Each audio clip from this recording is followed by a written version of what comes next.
রিপোর্টের খুব গুরুত্বপূর্ণ একটি অংশ হলো লোকেশন বা অবস্থান।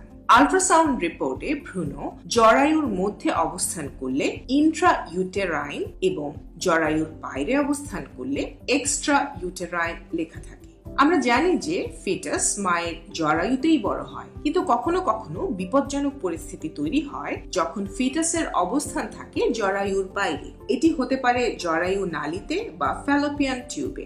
মেডিকেলের পরিভাষায় একে বলা হয় একটোপিক প্রেগন্যান্সি। গর্ভে ভ্রূণ কি অবস্থানে রয়েছে তা বোঝানোর জন্য আল্ট্রাসাউন্ড রিপোর্টে সাধারণত প্রেজেন্টেশন এবং লাই এই শব্দ দুটি ব্যবহার করা হয়।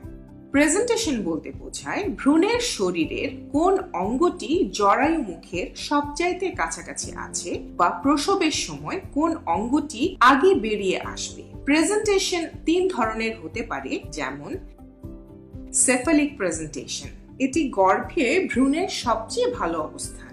এই ধরনের প্রেজেন্টেশনে মায়ের গর্ভে ভ্রূণের মাথা নিচে এবং পা উপরে থাকে, অর্থাৎ ভ্রূণের মাথা জন্মনালীর কাছাকাছি থাকে। সেফালিক প্রেজেন্টেশন আবার 2 ধরনের হতে পারে। আল্ট্রাসাউন্ড রিপোর্টে এর উল্লেখ থাকে অ্যান্টেরিয়র এবং পোস্টেরিয়র হিসেবে। মায়ের গর্ভে ভ্রূণের সবচাইতে সাধারণ অবস্থা হলো অ্যান্টেরিয়র প্রেজেন্টেশন।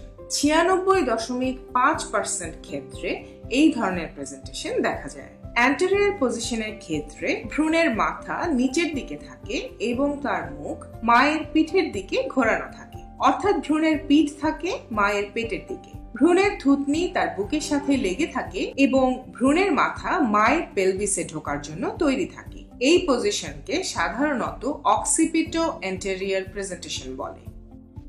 যখন গর্ভে শিশুর মাথা নিচের দিকে থাকে কিন্তু মুখ মায়ের পেটের দিকে ঘোরানো থাকে, তখন ভ্রূণের এই পজিশনকে বলা হয় পোস্টেরিয়র পজিশন। এই ধরনের পজিশনকে অনেক সময় ফেস আপ বা সানি সাইড আপও বলা হয়ে থাকে। ব্রিজ প্রেজেন্টেশন, ভ্রূণের স্বাভাবিক অবস্থানের উল্টোটা হলো ব্রিজ পজিশন। ব্রিজ পজিশনের ক্ষেত্রে শিশুর মাথা উপরের দিকে এবং তার নিম্নভাগ বা পা নিচের দিকে থাকে, অর্থাৎ গর্ভে শিশু উল্টো হয়ে থাকে।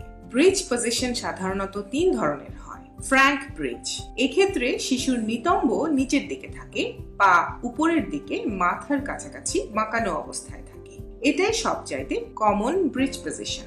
কমপ্লিট ব্রিজ, এ ধরনের পজিশনে শিশুর নিতম্ব নিচের দিকে থাকে, সেই সাথে তার পা ও হাঁটু বাঁকানো অবস্থায় নিতম্বের কাছাকাছি থাকে। ফুটলিং ব্রিজ, এই পজিশনে শিশুর এক পা বা উভয় পা নিচের দিকে জন্মনালীর দিকে ফেরানো থাকে।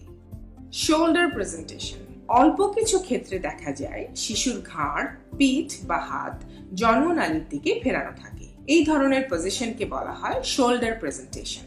এই প্রেজেন্টেশনে ভ্রূণ ট্রান্সভার্স লাই অবস্থানে থাকে, অর্থাৎ সে জরায়ুতে লম্বালম্বিভাবে না থেকে পাশাপাশি অবস্থান করে।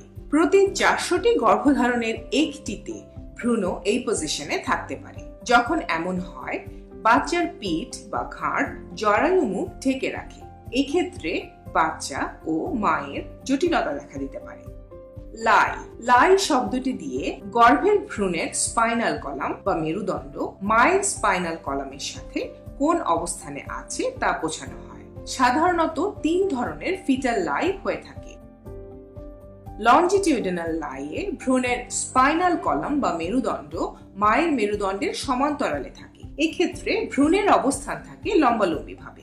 সেফালিক এবং ব্রিজ প্রেজেন্টেশনের ক্ষেত্রে এমনটা দেখা যায়।